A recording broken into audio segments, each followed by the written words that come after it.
लिखिया है भी जेड़ा कट्टा ते मझ है ना ये गां दी ही किस्म है। अल जमूस, जमूस अरबी के अंदर कहते हैं कट्टे नूं, अल जमूस कट्टे नूं भैंस, अल जमूस नून मिनल अदर तवज्जो फरमाया जाए क्या किस्म है मिनल बकर गाय दी किस्म है। तुसी किसे मौलवी नूं आखो जेड़ा बंदा तुहाडे नाल बहस करदा ना ओनू कह भी मैनू किसी अरबी दी जेड़ी लुगत दी किताब है ना वो मैनू विखा तो ओहदे विच जिथे कट्टे दा जिक्र है जिथे मझ दा जिक्र है वो ते मैनू दस भी यह गां दे विच शामिल है कि नहीं शामिल। पूरी दुनिया ते जेड़ी भी लुगत दी किताब ओहदे विच यही लिखिया है कि जेड़ा कट्टा है ते मझ ते गां दी एक किस्म है। दूसरे नंबर ते तराज है कि नबी पाक ने कट्टे दी कुर्बानी क्यों नहीं की थी। अदर तवज्जो करो यही बड़ा तराज है ना जी नबी पाक ने की थी तुसी क्यों करते हो। मैं उन्होंने अगे सवाल करना कि बाबा जी तुसी आंदे नबी पाक ने कट्टे की कुर्बानी नहीं की थी तो इस वास्ते कट्टे की कुर्बानी जायज़ नहीं। मैं क्या नबी पाक ने कट्टे का गोश्त खादा बोलो तो सही जेड़ा आंदे ने नहीं खाता हाथ चुको सारे और हाथ चुको कोई नहीं खाता जे कट्टा होंदा तो खांदे ना।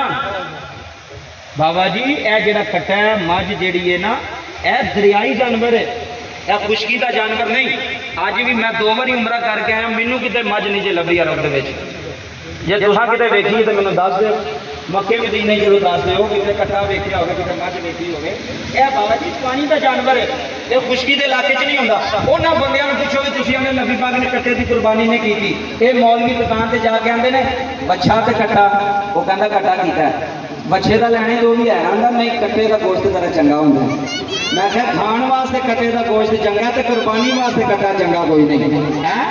कट्टे का गोश्त किबला। दूसरी मिसाल अदर तवज्जो नबी पाक ने मझ का दुध पीता है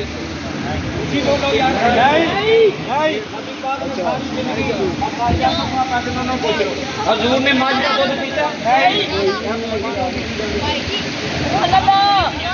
उन्होंने हथ बनो जो नबी पाक ने नहीं पीता तो जायज़ ही कोई नहीं क्योंकि नबी पाक कुर्बानी नहीं कर सकते। नबी पाक ने गोश्त भी नहीं जे खादा कट्टे का नबी पाक ने मझ का दुध भी नहीं जे पीता। जेड़ा मौलवी हुण मझ का दुध लैन आवे उन्हें फड़ के आखी भी नबी पाक पीता सी जे तेन जवाब दे गया मेरे गिरे बांह पड़ गया बाबा कैसी गल है।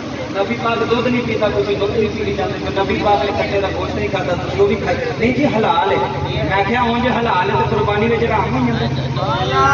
जेल देखो लोगों का भी उंज सारा कुछ हलाल है तो उंज हराम वो वड्डी दलील तुहाडे जेल के मुताबिक बाबा जी टैडी बकरा होंदा कि टैडी बकरा सारा पिंड